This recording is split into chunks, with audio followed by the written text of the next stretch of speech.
Política en corto. Bueno, ya empieza la carrera por el balotaje por la segunda vuelta y ahora podemos volver a hablar de las encuestas, ¿no es cierto? Sí, podemos volver a Mauricio. mencionar la encuesta. ¿Cómo estás, Mauricio? Muy buen día, ¿cómo les va? Un gusto estar acá nuevamente. Sí, podemos volver a hablar de encuestas de opinión. Y vaya que dijeron este fin de semana, encuesta Academ le dice que José Antonio Kast le sacaría casi 16 puntos a Janet Jara en la segunda vuelta. Exactamente. Bueno, tuvimos tres encuestas de circulación nacional, la encuesta Panel Ciudadano, la encuesta Criteria, la encuesta Academ.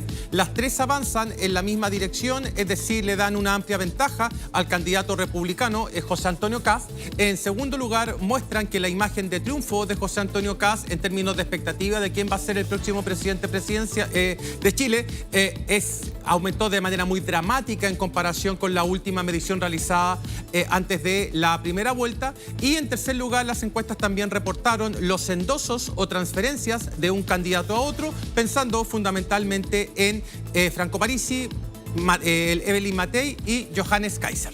Revisemos el primer la resultado, ¿no? Las diferencias entre José Antonio Kast y Janet Jara. Ahí están. Sí, acá, bueno, 46 José Antonio Kast, que es más o menos lo mismo que venía marcando en encuestas anteriores en que se hacía la pregunta de segunda vuelta en escenarios simulados. 34 Janet Jara y 20% de personas que no saben, no votarían o no contestan. Probablemente acá Gonzalo Florencia esté parte de la votación nula y blanca, considerando que muy probablemente el Partido de la Gente y Franco Parisi llamen a tomar esa opción. Pero estos números no son los predictores propiamente tal, no es el pronóstico que está realizando Academ, ese lo vamos a ver en la siguiente lámina, en la que se descuentan esta porción de votos de gente que no votaría, no sabe, no contesta, y vamos a llegar a una cifra diferente, pero de todos modos, como decías tú, Florencia, hay 12 puntos de diferencia en esta primera pregunta de segunda vuelta. Ahora, el fin de semana leía, no recuerdo quién, pero era alguien cercano también a Franco Parisi y decía que efectivamente y de manera indirecta Franco Parisi va a estar en la papeleta del balotaje porque va a representar a ese 20% al que lo más probable es que la gente finalmente termine votando en un poquito diciendo que no quiere votar por otros dos, pero por otro lado también siguiendo directamente a Franco Parisi. Ese es un muy buen punto. En promedio en Chile las segundas vueltas tienen cerca de un 2% de votación nula blanca desde el año 99 en adelante. 2000 en rigor, porque el 99 fue la primera vuelta a Lagos-Lavín, en enero de 2000 fue la segunda vuelta a Lagos-Lavín. De ahí en adelante en todas las segundas vueltas hemos tenido un promedio de 2%.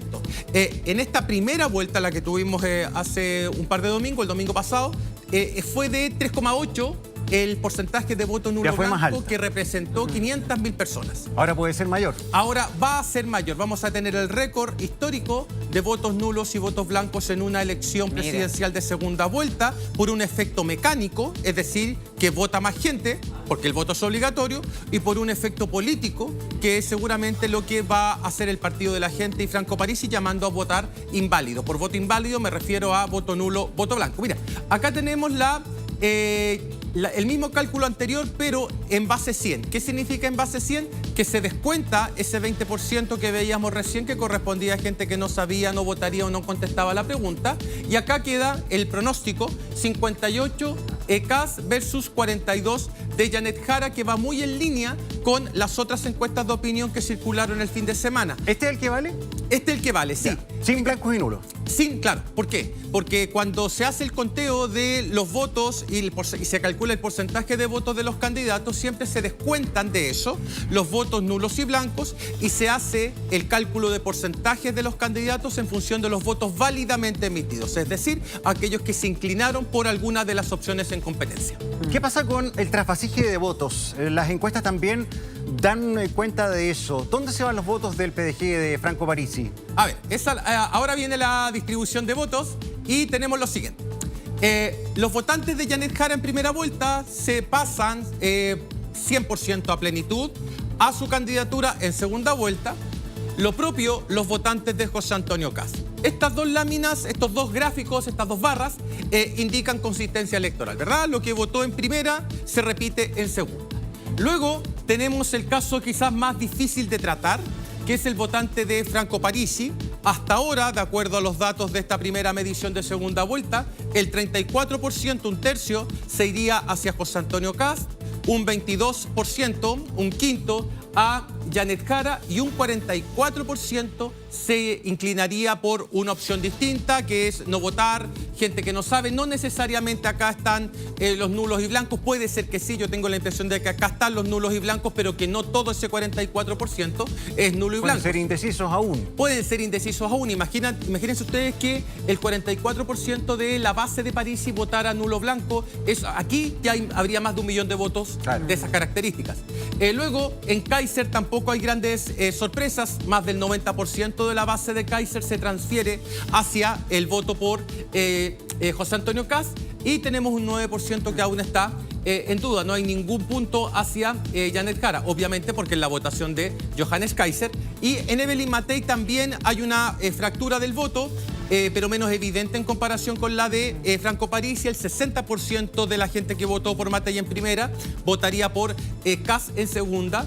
El 21% lo haría por Janet Jara y el 19% podríamos decir está indeciso, no sabe o no contesta o no votaría. Mauricio, ese 21% de Evelyn Matei que apoyaría finalmente a Janet Jara, ¿no te parece algo curioso, un dato bien inédito, podríamos decir? Sí, ¿a qué corresponde ese 21%? Si es que analizamos las bases de Evelyn Matei, ella no fue fuerte en la derecha ni en la centro derecha, como sí lo fue Kaiser y Kast en las encuestas de opinión.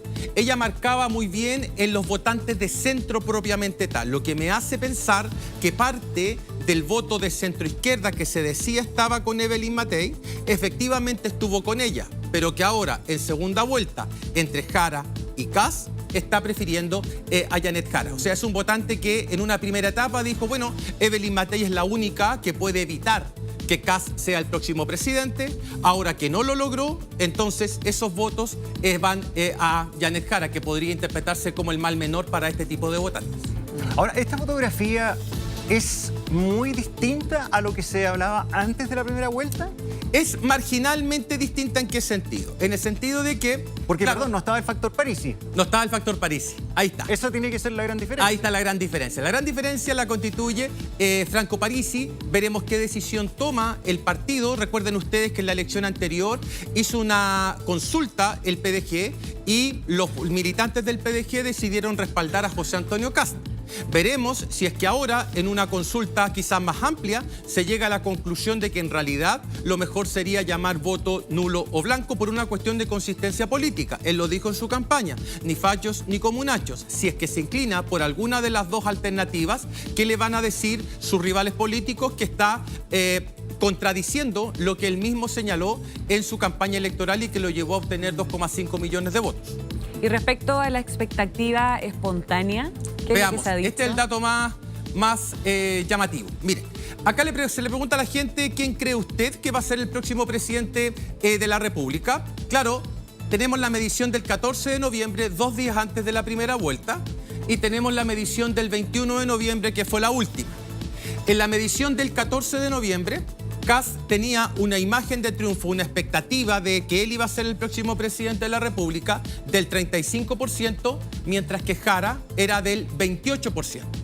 Pero si nos vamos a la medición, a la última, a la de este domingo, Kast creció al 62%, es decir, 27 puntos más de imagen de triunfo, y Janet Jara se mantiene en el 28%. ¿Qué quiere decir esto? Que los votantes de Jara, que fue más o menos el 28%, son los únicos que creen que ella puede ser presidenta de la República, mientras que el resto se inclina ampliamente por José Antonio Kast como el próximo presidente de Chile. Y ese 62% igual sería histórico. Es decir, un mandatario... ¿Hace cuánto que un mandatario no consigue un 62% en segunda Bachelet vuelta? el año 2013, en la Mira. segunda vuelta, le ganó a Evelyn Matei Sí. por un 62-38, pero claro, en una elección con voto voluntario. Ahora estamos hablando de una elección con voto obligatorio. Fíjate que esa elección estaba tan definida que votó, mira, en la primera vuelta votó cerca de 6 millones y fracción, y en la segunda vuelta votó 1 millón menos. Esa segunda vuelta, ustedes lo recordarán, era en enero. Sí. Con voto voluntario, la gente se fue de vacaciones. ¿Por qué? Porque dijo, bueno, esta elección está definida, y votó 1 millón menos de personas en esa elección presidencial. Acá no hay Este escenario forma es de completamente distinto. Es totalmente distinto. ¿Cuántos es con votaron voto al obligatorio. final de la primera vuelta? ¿13 millones? Votaron 13.400.000 personas, que representa poco más del 85% del padrón. Debería repetirse. Debería repetirse. Y ya, y otra cuestión llamativa, fíjense, es que Claro, nosotros pensamos que estos 885.940 extranjeros, para quienes el voto era voluntario, se iban a quedar en casa. Y al parecer no sucedió eso. Es decir, a pesar de que el voto para ellos haya sido voluntario, al parecer de todas formas salieron a votar, por lo que tenemos un promedio histórico con voto obligatorio cercano al 85% y esta fue la segunda elección con mayor participación electoral luego del plebiscito del año 2022. Imagínate. Ahora, ¿esta elección sigue abierta? O sea, por los números, digo yo. Bueno, por los números, si uno se remite a las cifras que estamos mirando hoy, es una elección que no representa altos niveles de incertidumbre. Sin embargo, todos sabemos que las cosas podrían cambiar en corto tiempo si es que hay una hecatombe político-electoral o una noticia que sea particularmente dramática y que haga cambiar la posición de voto de las personas. Pero si yo me remito a estas cifras, evidentemente que los niveles de incertidumbre son casi nulos. Bueno, sabemos que en política todo puede pasar. Sí, además que quedan 3 semanas. 3 semanas. 3 semanas y en cada semana puede hasta el cambiar. 30 nomás tenemos encuestas de opinión, entra la veda a regir Ya, y el mismo hasta el 30 de 3. noviembre comienza la franja electoral. Bien, Mauricio, gracias por Listo, toda la pues, que esté muy información. bien. Buenos días.